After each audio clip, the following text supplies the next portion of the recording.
Ayez foi en Dieu. C'est l'interpellation que j'avais à cœur de nous laisser avec cette question: sur quoi repose ta foi? Sur quoi repose notre foi? Et c'est une bonne question, hein. Dimanche passé, on a entendu aussi entre la science et la foi. Et ce dimanche, eh bien, un petit peu plutôt la foi. Sur quoi repose ta foi? Ayez foi en Dieu. Parce que si vous avez foi en l'Église, si vous avez foi en des gens, foi dans un pasteur, dans un être humain, eh bien, ça sera que du vent. Que du vent. Par contre, si votre foi repose sur Jésus-Christ et Jésus-Christ ressuscité, eh bien, ça sera puissant. Ça sera puissant. Et on va un petit peu s'entretenir autour de ce thème ce matin. Sur quoi repose ta foi? Ayez foi en Dieu. Marc 11 nous dit, et on va tout de suite lire ce texte, Marc 11, 11 à 26, « Jésus entra à Jérusalem dans le temple. Quand il eut tout regardé, vu l'heure tardive, il s'en alla à Béthanie avec les 12. Le lendemain, comme il sortait de Béthanie, Jésus eut faim.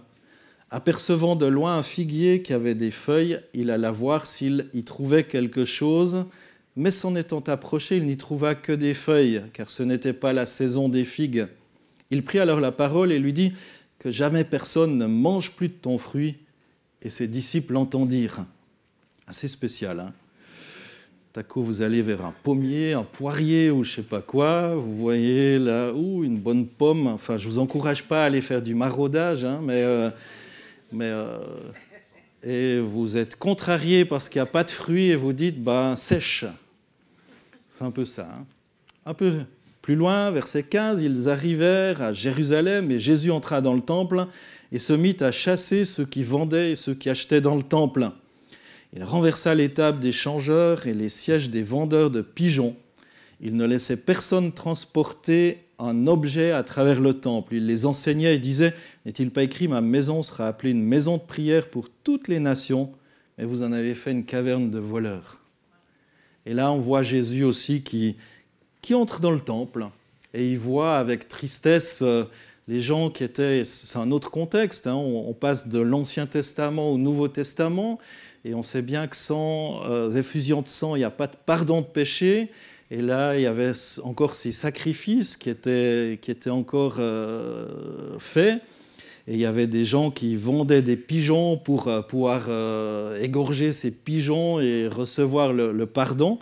Alors, ça nous paraît dégoûtant, peut-être, mais souvenons-nous bien, que Jésus a donné son sang et que c'est parce que Jésus a donné son sang qu'il n'y a plus ces choses-là.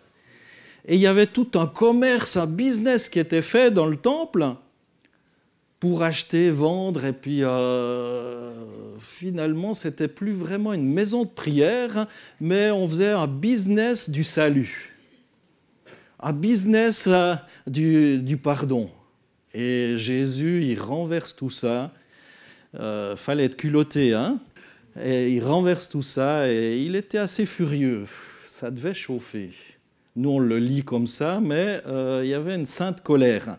Un peu plus loin, les principaux sacrificateurs et les scribes l'entendirent et cherchèrent les moyens de le faire périr.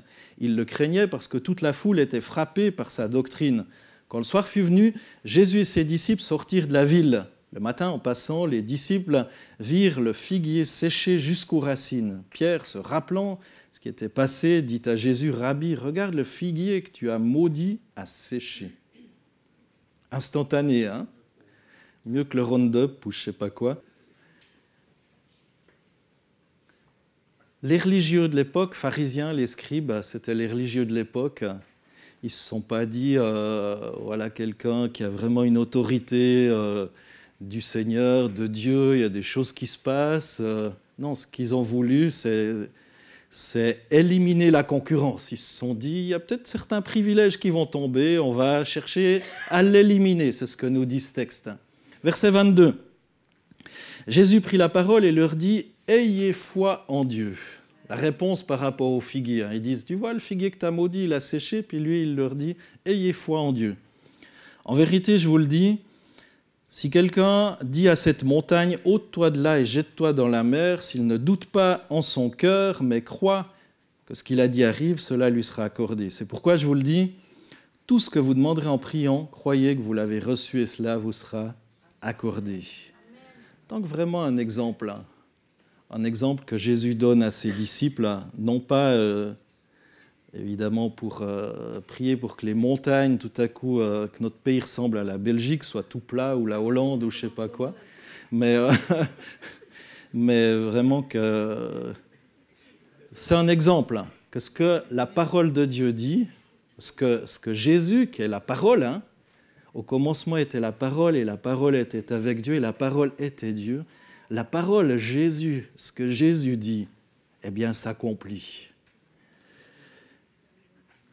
Et aujourd'hui encore, la parole de Dieu est la source de notre foi. Verset 25, « Et lorsque vous êtes debout en prière, si vous avez quelque chose contre quelqu'un, pardonnez, afin que votre Père qui est dans les cieux vous pardonne aussi vos fautes.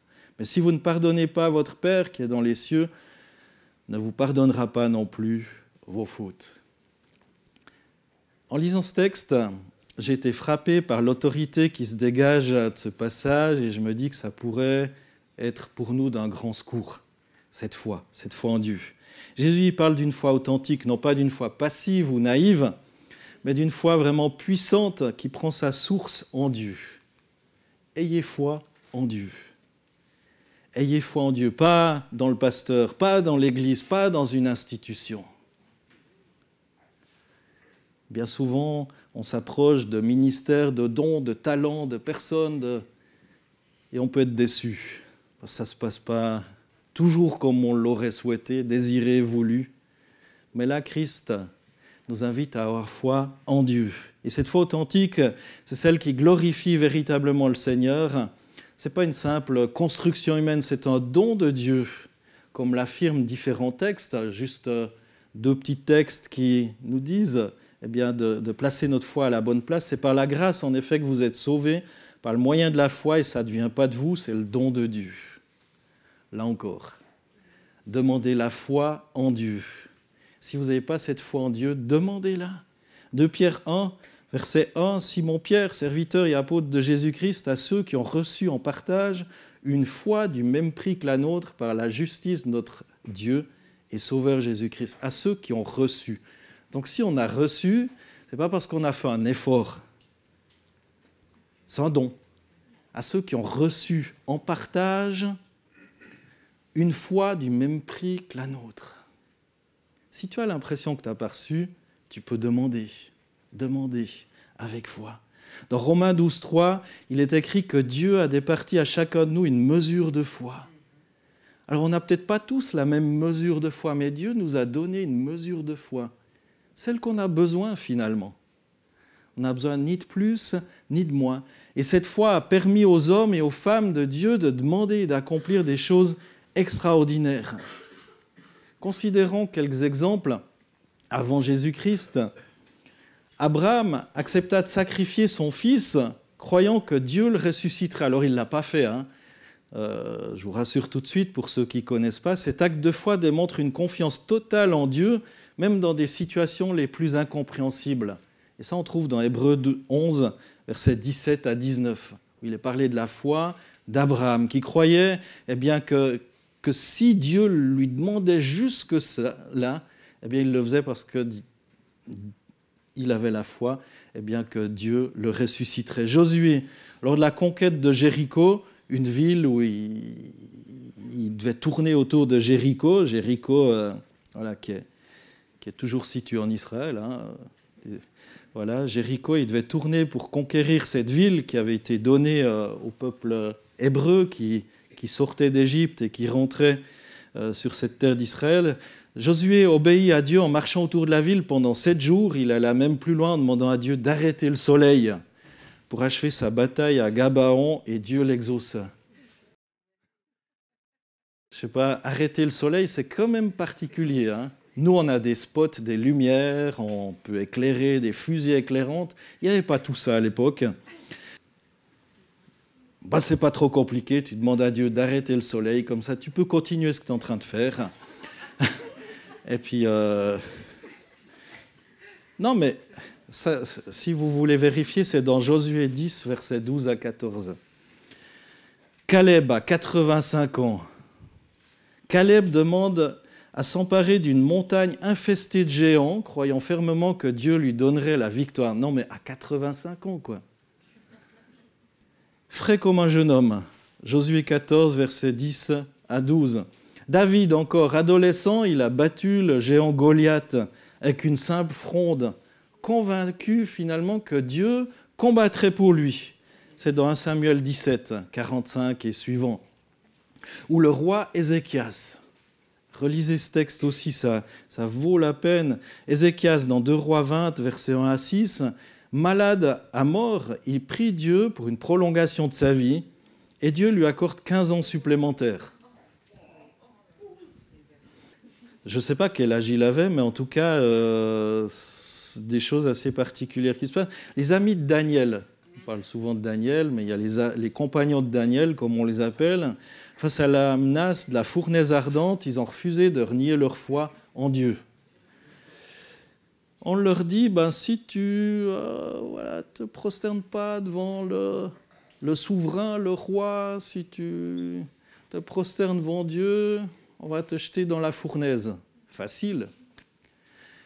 Dans mon cœur, Dieu, il sait que je l'aime, donc je vais juste dire, j'adore Nebuchadnezzar ou je ne sais pas quoi, mais Dieu va trier. Non, ils ont dit, de toute façon, Dieu peut nous délivrer.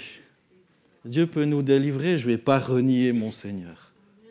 Et là, les amis de Daniel, face à cette fournaise ardente, c'est fou, c'était tellement chaud, on pourrait dire, c'était pas très chaud comme ça, non, tellement chaud que ceux qui les ont jetés dans la fournaise sont morts brûlés. Et eux, ils se sont promenés dans le feu, et tout à coup, le roi a eu peur. Dans Daniel 3, versets 16 à 28, on ne peut pas tout lire, évidemment, ce matin, mais relisez ces textes qui fortifient notre foi, qui nous encouragent. Et ils ont refusé de renier leur foi en Dieu, croyant que Dieu pouvait les délivrer, et Dieu l'a fait. Dieu l'a fait. Et ces exemples montrent que la foi ne se limite pas à une simple croyance. Ce n'est pas juste une simple croyance. C'est vraiment une force que Dieu nous donne tous les jours de notre vie. Et il y a cette phrase, je ne sais pas de qui elle est, plusieurs personnes ont dit que ça venait de telle ou telle autre personne. Cette phrase, ils ne savaient pas que c'était impossible, alors ils l'ont fait. Et nous, parfois, dans notre esprit bien petit cartésien, on se dit c'est juste impossible, donc je ne vais pas prier pour ça parce que c'est quand même trop gros. Mais là, ils ont eu foi en Dieu et il y a beaucoup d'autres exemples. On pourrait rajouter Élie, on pourrait rajouter bien d'autres exemples dans la Bible. La foi, c'est une force active qui s'attaque à l'impossible. Hébreux 11 regorge d'exemples de cette foi qui déplace des montagnes. Et dans notre texte de Marc 11 que j'ai lu tout à l'heure, il y a 3 idées majeures qui se dégagent de ce thème de la foi. Les fondements de la foi sur lesquels elle s'appuie, les obstacles de la foi, ce qui la rend parfois inopérante, et juste quand même terminer sur une note positive, que rien n'est trop difficile pour Dieu. Pour nous, oui, mais pour Dieu, rien n'est trop difficile. Est-ce qu'on le croit ? Est-ce qu'on le croit ? Lorsque les disciples font remarquer à Jésus que le figuier a séché, il leur répond simplement « Ayez foi en Dieu ». Ayez foi en Dieu. Sur la parole, Dieu a créé le monde. Sur la parole, Jésus, Dieu a créé le monde. Pourquoi une telle réponse ? Cette malédiction du figuier, pourquoi maudire un figuier ? Il n'a rien fait de mal, ce n'est pas un être vivant, le figuier. Jésus avait maudit cet arbre dans Marc 11, 14, parce qu'il avait l'apparence de la fécondité, mais en réalité, il y avait que des feuilles. Et le figuier, c'est une figure peut-être d'Israël de l'époque. Par cet acte, Jésus condamnait la sécheresse spirituelle du peuple, la religieux, tous ces religieux sans véritable foi. On voit tout ce qu'ils ont cherché à faire, c'était de liquider Jésus parce qu'ils se sont dit il y a un concurrent qui est là et il n'y avait pas vraiment de foi. Et ce qu'on voit aussi dans ce texte, ces fondements de la foi, le pouvoir des paroles de Jésus. Les disciples étaient surpris de voir que la condamnation prononcée par Jésus avait un effet immédiat. Et ça montre que lorsque Dieu parle, les choses arrivent vraiment. Sur sa parole, Dieu a dit et les choses se sont passées. Et le support de la foi se trouve dans les promesses de Dieu. Ce matin, on a chanté contre les bienfaits de Dieu. Et combien de fois je me suis attardé à compter toutes les difficultés que j'avais. Et ça mine, ça sape le moral, les amis. Ça sape le moral de voir tout ce qui ne va pas. Mais de se souvenir à tous les bienfaits de Dieu. Dieu a promis bien des choses. Est-ce qu'on croit que ses promesses se réalisent? Est-ce qu'aujourd'hui encore, il est le même? Les promesses de pardon. Peut-être certains se sentent accusés. Dans la Bible encore, il est dit dans Actes 10, 43, tous les prophètes rendent de lui le témoignage que quiconque croit en lui par son nom, reçoit par son nom le pardon des péchés. Crois en lui, paraît simple. 1 Jean 1,9, si nous confessons nos péchés, il est fidèle et juste pour nous pardonner nos péchés et nous purifier de toute injustice. Mon frère, ma sœur, si tu te sens accusé par le diable qui te rappelle tel ou tel péché, alors n'entretiens pas ce péché, laisse-le à la croix. Mais la Bible dit que si on confesse nos péchés, confesser, c'est aussi cette volonté de parvenir, de ne pas s'entretenir, de laisser là et de ne plus faire. Si on confesse nos péchés, il est fidèle et juste pour nous les pardonner. Et combien de personnes sont bloquées pour des choses peut-être vraiment pas glorieuses qu'ils ont accomplies il y a 10, 20, 30 ans et restent bloqués avec ça en disant c'est tellement grave que Dieu ne peut pas me pardonner. Oui, Dieu peut et veut vous pardonner. Parce que la parole de Dieu n'est pas un mensonge. Si Dieu dit, c'est vrai, comme ce figuier, bien plus que le figuier. Le figuier, c'est une illustration de ce que Dieu peut faire. Mais si Dieu a pu faire sécher un figuier, et s'il dit qu'il vous pardonne les péchés, c'est vrai. Mais laissez-le à la croix. Promesse de salut aussi dans Jean 3,16 qu'on connaît dès notre petite enfance pour ceux qui ont fait de l'école du dimanche. Dieu a tant aimé le monde qu'il a donné son Fils unique afin que quiconque croit en lui ne périsse pas mais qu'il ait la vie éternelle. Est-ce que vous avez cette assurance du salut? Si ce n'est pas le cas, venez à Jésus par son esprit qui donne cette assurance du salut. Jean 5, 24. En vérité, je vous le dis, celui qui écoute ma parole et qui croit à celui qui m'a envoyé a la vie éternelle et ne vient pas en jugement, mais il est passé de la mort à la vie. Ce n'est pas moi qui le dis, je suis juste en train de lire des versets de la Bible. Et Dieu n'est pas un homme pour mentir. Jean 6, 47.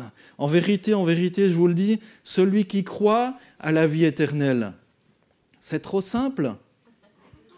Vous voulez que ça soit plus compliqué? Non, c'est tout simple. Celui qui croit à la vie éternelle. Croit pas juste qu'il y aura une bonne raclette à la fin, mais celui qui croit en Dieu, celui qui croit en Jésus-Christ, celui qui croit au Saint-Esprit, à la vie éternelle. 1 Jean 2, 25, et voici la promesse qu'il nous a faite, la vie éternelle. C'est pas juste « j'espère que », c'est triste. Promesse de provision aussi, Dieu est capable de pourvoir. Philippiens 4, 19, « Mon Dieu pourvoira à tous vos besoins selon sa richesse avec gloire en Jésus-Christ. » Ou Jean 14, 13 à 14, « Et tout ce que vous demanderez en mon nom, je le ferai afin que le Père soit glorifié dans le Fils. Si vous demandez quelque chose en mon nom, je le ferai. » Promesse de provision, moi j'oublierai jamais. Jamais, jamais. Et vous le savez pour la plupart, mais des exemples qu'on a vécus avec Rebecca aussi, quand nos pneus d'hiver étaient pouts, mais fichus de chez fichus, et pas les moyens de mettre de nouveaux pneus d'hiver. J'étais en formation théologique, j'avais une femme malade, j'avais 3 enfants. Un seul revenu, demi-revenu, parce que j'étais aux études, et de se dire, mais Seigneur, tu nous as poussés jusque-là pour mourir de faim dans le désert. C'est un peu ça. Hein. Là, je le dis avec peut-être humour, mais sur le moment, la mort dans l'âme, tu dis, mais finalement, on est complètement à côté de la plaque, on s'est trompé, on a fait fausse route. On va faire banqueroute ou j'en sais rien quoi, pas les moyens de changer de pneus. Et j'ai mis mes pneus d'hiver, je les ai changés, je les ai mis malgré tout. Et ils ont été regommés par le Seigneur, et ils ont encore duré 5 ans. Et ça, je ne l'oublierai jamais. Ça, je ne l'oublierai jamais. Il y a de nombreux témoins de ça, et ça a été un témoignage pour nous aussi. Et ces mêmes jours, on a dit la seule chose qu'on peut encore supprimer dans notre budget, c'est les desserts. Et le même jour, quelqu'un est venu avec un sac réfrigéré, avec 4 bacs de glace Mövenpick, pardon pour la pub, mais... Et il n'y a pas une semaine jusqu'à la fin de mes études où on n'a pas reçu des desserts. Parce qu'on avait dit à Dieu, le seul truc qu'on peut supprimer encore, c'est les desserts. Et ça, on ne me l'enlèvera jamais de la tête. Et lorsqu'il y a des difficultés, je veux compter les bienfaits de Dieu. Promesse de secours aussi, Matthieu 7,7, demandez et l'on vous donnera, cherchez et vous trouverez, frappez et l'on vous ouvrira. Alors oui, ça a été des moments difficiles, oui, il a fallu compter, oui. On n'a pas eu tout ce qu'on aurait peut-être voulu, souhaité, aimé. On n'a peut-être pas fait toutes les vacances aux Caraïbes qu'on aurait souhaité, d'ailleurs j'en ai jamais fait, mais, et j'en souhaite même pas, mais peu importe. Mais on a eu l'essentiel, et aujourd'hui encore. Et ces promesses sont puissantes et doivent guider nos prières. Et on doit apprendre à prier en fonction de ce que Dieu dit, nous appuyant sur sa parole. Dans Romains 10, 17, ainsi la foi vient de ce qu'on entend, et ce qu'on entend vient de la parole de Christ. Ce qu'on entend vient de la parole de Christ. Oui, Dieu utilise des serviteurs et des servantes pour transmettre la parole de Dieu, pour encourager aussi, pour prier. Mais ce qui compte, ce qui demeure, c'est la parole de Christ, la parole de Dieu, qui nous fortifie. Psaume 37, 4 à 5, « Fais de l'Éternel tes délices et il te donnera ce que ton cœur désire. Recommande ton sort à l'Éternel, mets en lui ta confiance et il agira. » Ce n'est pas toujours de l'instantané. Même si on est dans un monde de fast-food, de très rapide, on veut tout de suite consommer avant de payer. Payer par échelonnement, c'est notre monde.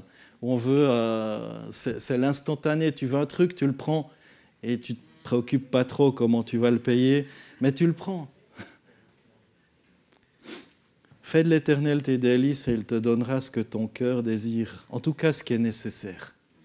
Parfois, le futile ou des choses, eh bien, on ne les a pas. Ce passage nous rappelle que Dieu a un dessein précis pour chacun de nous qu'il convient de rechercher Dieu n'est pas simplement un distributeur d'exaucement, mais un Dieu de communion. Alors ça, c'est déjà une chose, les fondements de la foi, eh bien, reste la parole de Dieu. Deuxième chose, il y a des obstacles à la foi, et oui, c'est vrai. 3 obstacles majeurs peuvent rendre notre foi inopérante, le doute, l'égocentrisme et le refus de pardonner. Jésus le dit dans Marc 11. Le doute, Jésus dit dans Marc 11, 23, « Celui qui demande sans douter verra ses prières exaucées. » Et le doute, c'est l'incrédulité qui vient d'un cœur irrésolu, nous dit Jacques 1, versets 6 à 7. Il nous avertit que celui qui doute ne doit pas s'attendre à recevoir quoi que ce soit du Seigneur. Le doute empêche de percer les mystères de la parole de Dieu. L'égocentrisme, là aussi, finalement, on demande pour notre confort. On vient à Christ pour notre confort, pour nos besoins, pour notre... Tout ce que vous demanderez en priant, ça ne signifie pas qu'on peut prier pour satisfaire n'importe lesquelles de nos passions. Jacques 4, verset 3, nous avertit que Dieu n'exauce pas les prières motivées par des désirs égoïstes. Là encore, est-ce que ça contribue à faire avancer le royaume de Dieu ? Et le refus de pardonner, là aussi, Marc 11, 26, nous dit que si nous ne pardonnons pas, Dieu ne nous pardonnera pas non plus. Et l'absence de pardon est un des plus grands freins aussi aux exaucements, parce que ça nous coupe aussi de la communion avec Dieu. Marc 11, 26. Mais si vous ne pardonnez pas, votre Père céleste ne vous pardonnera pas non plus vos fautes. Tout à l'heure, on sera devant la table de la Sainte Seine aussi, et c'est important. Ce pardon, c'est l'essence de la foi. Le pardon, c'est ce pourquoi Jésus est venu dans le monde. Le pardon. Parce que sans pardon, on ne peut pas s'approcher de Dieu. Sans la grâce, on ne peut pas s'approcher de Dieu. Le pardon. J'ai parlé des pigeons, des vendeurs de pigeons qui étaient là parce qu'ils avaient besoin de ces pigeons pour s'attirer la faveur de Dieu, ces sacrifices. Mais Jésus est venu dans le monde pour combler, pour accomplir tout ce que Dieu demandait. Et c'est son sang, son corps qui a été livré. Le pardon, c'est l'essence de la foi chrétienne. Jésus est venu pour qu'on soit pardonné, parce que rien d'impur peut entrer dans la présence de Dieu. Et c'est peut-être pour ça que Jésus met autant l'accent sur le pardon. Sur le pardon. Le pardon. Si on ne pardonne pas, eh bien, on n'est pas exaucé. Et peut-être des choses très difficiles ont été... Vous avez traversé des choses extrêmement difficiles. Demandez à Dieu cette force aussi, parce qu'humainement parlant, c'est juste pas possible certaines choses de pardonner, de pardonner sincèrement. Demandez à Dieu, et on peut même partager, prier, prendre le temps. Ça peut prendre du temps, mais ô combien c'est important. Ô combien c'est important. Jésus va mettre l'emphase là-dessus.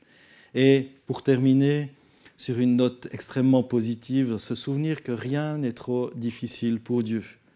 Marc 11, 23 nous dit « Si quelqu'un dit à une montagne de se déplacer et de se jeter dans la mer sans douter, il verra s'accomplir ce qu'il a dit. » Ça démontre que la foi nous permet vraiment de nous attaquer à des choses impossibles.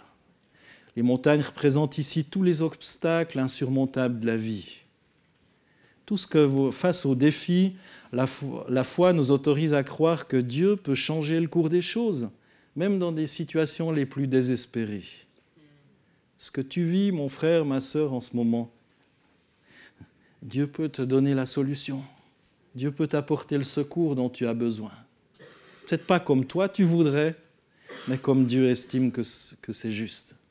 Dieu peut venir à ton secours. Comme je vous ai dit, cette histoire de pneus, moi je m'attendais peut-être que quelqu'un allait nous donner plein d'argent et puis que la vie serait facile, puis qu'on pourrait... Ben non, ça ne s'est pas passé comme ça. Ça ne s'est pas passé comme ça. Parce que chaque année, pendant 4 ans supplémentaires, j'ai remonté les mêmes pneus en me disant... Et chaque année, je me suis souvenu de ça. Si l'argent tombait bling, bling, bling, je me serais dit, ben, c'est normal finalement. Par contre, des pneus, ce n'est pas normal qu'ils ne s'usent pas. Avec 30 000 km par année, ce n'est pas normal qu'ils ne s'usent pas. Ce n'est pas normal. Si vous en trouvez, achetez-les tout de suite. Un exemple marquant, c'est celui de George Muller, qui par sa foi a vu Dieu pourvoir miraculeusement aux besoins de milliers d'orphelins sans jamais demander directement de l'aide aux hommes. Il n'a pas fait d'appel de fonds, de lettres, de nouvelles avec un gros en gras et bling bling qui clignote. Si vous voulez nous soutenir, mais sentez-vous libre. Non, c'était à Dieu qu'il a confié. Et Dieu lui a donné, lisez ses biographies aussi, George Muller ou d'autres personnages. La foi, c'est une ferme assurance des choses qu'on espère, une démonstration de celles qu'on ne voit pas. Dans Jacques 5, 17, 18, il est dit « Élie était un homme de même nature que nous. Il pria avec instance pour qu'il ne pleuve pas, il ne tomba pas de pluie sur la terre pendant 3 ans et 6 mois. Puis il pria de nouveau, alors le ciel donna de la pluie et la terre produisit son fruit. » La même nature que nous. Hein. Quand on lit ça, on a de la peine à se dire c'était une autre époque, mais cette parole s'adresse aussi à nous. C'était un même personnage, un même cœur, même couleur du sang qui coulait dans ses veines, le même auteur de sa vie. Alors il n'a pas demandé quelque chose qui était hors du plan de Dieu, c'était Dieu qui lui avait inspiré ça. Ce n'était pas pour satisfaire sa soif peut-être d'être reconnu dans la puissance de son ministère glorieux, non. C'était pour la gloire de Dieu.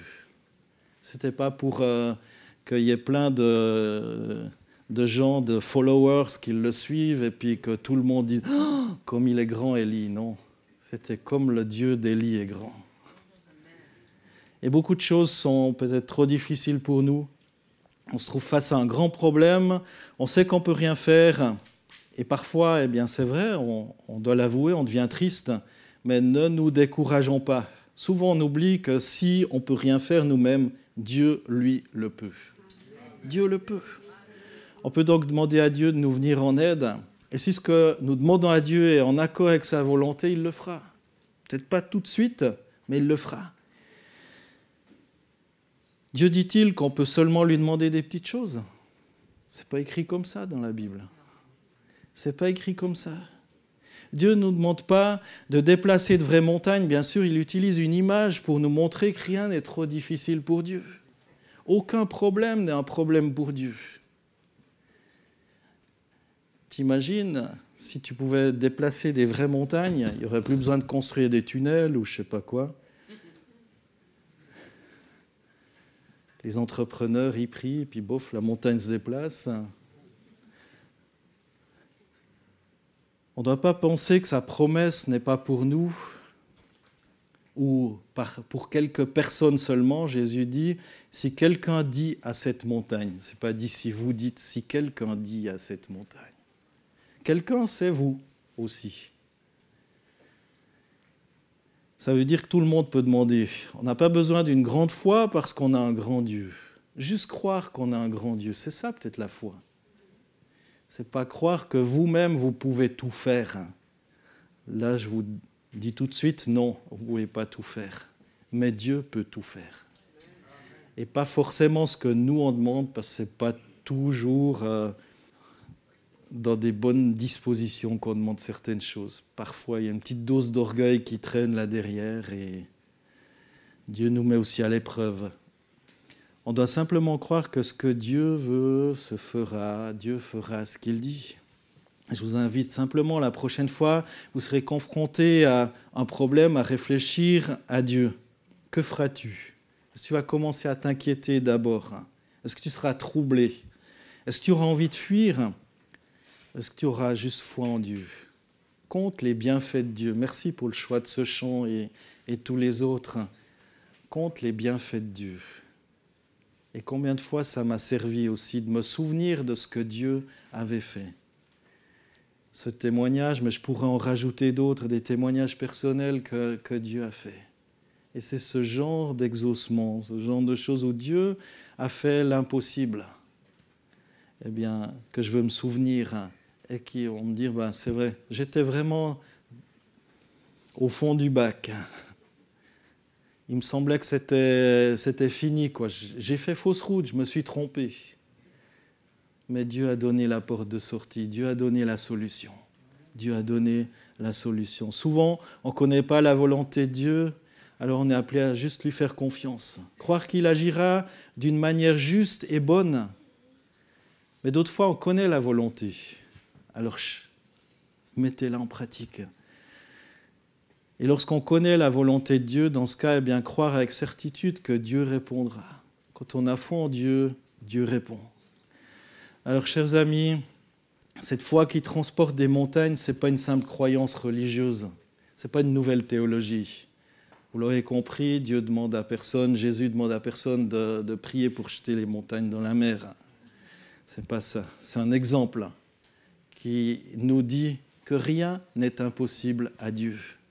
C'est une ferme espérance, une démonstration de vie qui dit à tous, voyez, ça fonctionne, c'est possible. C'est possible parce qu'on a un grand Dieu. La parole de Dieu, ce n'est pas du blabla. Peut-être dans mon prêche, il y a une part de blabla. Laissez de côté. Retenez ce qui est bon. Retenez ce qui est bon. Retenez la parole de Dieu. C'est le seul moyen d'être agréable à Dieu, parce que sans la foi, nous dit Hébreux 6, il est impossible de plaire à Dieu. Est-ce qu'on possède la foi? Y a-t-il des obstacles à faire tomber, des doutes, de l'égocentrisme, du non-pardon? Revenons à Jésus, qui est l'auteur de la foi, mais aussi celui qui nous donne la capacité de pardonner, de recevoir le pardon, mais aussi de le transmettre. Que le Seigneur nous éclaire, nous guide dans ces choses pour notre foi, que notre foi soit véritablement un témoignage vivant de sa puissance. Dans Marc 11, verset 20 et Marc 11, 25, on voit qu'en moins d'un jour, le figuier s'est desséché. Ça montre que Jésus a le pouvoir divin de juger les hommes. En moins d'un jour. En moins d'un jour. Et dans Marc 11, 25, on a vu aussi à quel point c'est important de pardonner aux autres. Pensons à tout ce que Dieu nous a pardonné. Si on ne pardonne pas aux autres, Dieu n'écoute pas nos prières. Et comme j'ai dit, souvenons-nous pourquoi Jésus est venu sur cette terre. Pas juste pour qu'on soit guéri. Oui, Dieu veut nous guérir. Dieu veut nous apporter la guérison. Mais la plus grande guérison, c'est la guérison de notre âme, la guérison du péché qui est tapis à notre porte et qui empoisonne notre vie. C'est ça la plus grande guérison. Dieu veut nous guérir parfois physiquement et il le fait et gloire à son nom. Mais la plus grande guérison, eh bien, c'est cette séparation d'avec Dieu. Parce que sans le pardon, on ne s'approche pas de Dieu. Et Dieu ne nous demande pas quelque chose qu'il n'a pas fait. Et se dire, mais c'est trop fort, c'est trop violent, je ne peux pas pardonner. Jésus pourrait le dire à moult reprises pour nous. Jésus pourrait dire, mais c'est trop moche ce que tu as fait, je ne peux pas te pardonner. Non, si nous confessons nos péchés, il est fidèle et juste pour nous les pardonner. Et ce matin, recevons cette grâce. Sur quoi repose ta foi? C'est quoi les fondements? Est-ce qu'il y a des obstacles? À chacun de réfléchir, de se placer devant Dieu. Et pour terminer, juste se souvenir que rien n'est trop difficile pour Dieu. Pour toi, oui, pour moi, oui. Pour nous, bien sûr, il y a bien des choses qui sont trop difficiles. Mais rien n'est trop difficile pour Dieu. Amen. Amen. Je vous invite juste à fermer vos yeux. Enfin, si vous ne voulez pas le faire, vous ne le faites pas. Mais juste pour être concentré sur le Seigneur et juste réfléchir à ce que je viens de prêcher, tous ces textes bibliques qui nous encouragent aussi, qui sont là, non pas pour nous accuser, mais pour fortifier notre foi. Juste répondre à cette question, sur quoi répond ta foi, mon frère, ma sœur? Réponse honnête dans ton cœur face à Dieu. Sur quoi repose ta foi? Est-ce qu'il y a des obstacles qui sont là? Des montagnes, des choses trop dures, trop de déceptions, ça peut être de la déception, des blessures, des coups, des trahisons. Est-ce qu'il y a des obstacles? Viens à Jésus. Considère ce qu'il a supporté pour nous tous. Considère son amour et tourne juste ton cœur à Jésus. Reçois son pardon et cette force aussi. À ton tour d'être un petit peu comme ton Seigneur. Jésus a pardonné. Et souviens-toi que si c'est trop dur pour toi, rien n'est trop difficile pour Dieu. Rien n'est trop difficile pour Dieu. Il est capable de te fortifier parce que tout nous vient de lui.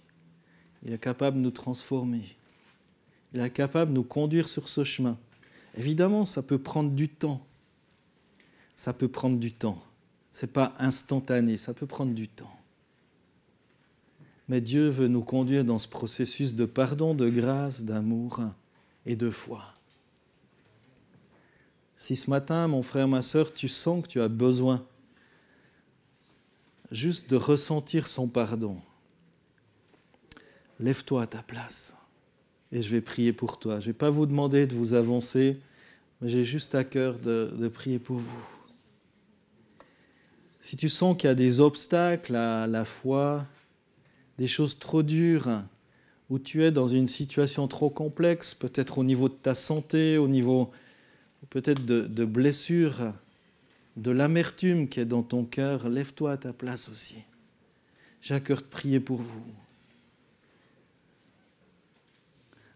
pour que vous soyez libres de cette gangrène, de l'amertume, ou la maladie. Peut-être tu as une maladie où tu te dis, mais je m'en sortirai jamais. Lève-toi à ta place. Ou une situation de couple, une situation de famille. Lève-toi à ta place. Parce que Dieu veut aussi agir. Peut-être pas comme toi tu veux. Si peut-être tu doutes, tu te dis, mais Dieu, il ne veut pas faire ça. Ou Dieu, il ne peut pas faire ça. Lève-toi pour recevoir cette foi que tu as besoin. Si Dieu est capable de remettre de la gomme sur des pneus d'un véhicule, il est capable de faire pour toi aussi. Il est capable de faire n'importe quoi. N'importe quoi. Eh bien, Seigneur, merci de bénir ces frères et ces sœurs qui se sont levés. Seigneur, c'est entre toi et eux. Tu sais pourquoi ils se sont levés. Tu connais leurs sentiments, leur cœur, leurs besoins. Leurs besoins de grâce, leurs besoins de pardon. Tu connais les obstacles à l'accomplissement, Seigneur, de tes bénédictions dans leur vie. Peut-être des maladies. Seigneur, toutes les injustices que certaines et certains ont vécues. Seigneur, merci parce que toi aussi, tu as vécu beaucoup d'injustices et tu es capable de conduire, Seigneur, dans la paix, la grâce et le pardon. Merci, Jésus, d'accomplir ton œuvre de grâce et que des chaînes tombent maintenant dans le nom de Jésus. Que des chaînes d'amertume, que des chaînes de non-pardon, que des chaînes de maladie tombent dans le nom de Jésus. Que des chaînes tombent maintenant, des chaînes d'incrédulité aussi. Seigneur, parce que rien ne t'est impossible. Tout est possible à toi, Seigneur. Tout est possible. Fortifie notre foi, fortifie la foi de mes frères et sœurs. Et Seigneur, que des chaînes tombent maintenant. Que des écailles des yeux tombent maintenant et qu'ils puissent voir ta gloire. Qu'ils puissent ressentir ton amour, Jésus. Souffle par ton esprit, Seigneur, sur cette salle. Accomplis ton œuvre, Jésus. Accomplis ton œuvre de victoire, déjà accomplie à la croix. Seigneur, dans ces lieux, que ces lieux soient visités par l'action de ton Esprit Saint, Jésus. Souffle par ton esprit maintenant, Jésus. Conduis-nous, Seigneur, dans une conviction de péché, de justice et de jugement. Conduis-nous, Seigneur, à considérer, Seigneur, ta sainteté. Seigneur, que tu es un Dieu d'amour, mais tu es aussi un Dieu 3 fois saint. Que tu es un Dieu de grâce, mais tu es aussi en colère, comme on l'a vu, face au péché, face à ces vendeurs, face à ceux qui s'éloignent de ton plan, Seigneur. Souviens-nous, Seigneur, de ta justice, de ta bonté. Souviens-nous, Seigneur, aide-nous à nous souvenir, Seigneur, de ton amour, de ta grâce. Libère, Seigneur. Libère, Seigneur. Pour ceux que c'est trop dur, qui disent, mais ça, jamais je pardonnerai. Ça, jamais je laisserai. Seigneur, qu'aujourd'hui, il y a quelque chose de nouveau qui se crée dans leur cœur. Seigneur, qu'aujourd'hui, il y a quelque chose de nouveau qui se crée dans leur cœur. Un nouveau possible, de l'impossible. Il y a quelque chose de nouveau qui se crée. Dans le nom de Jésus Tout-Puissant, j'ai prié. Amen.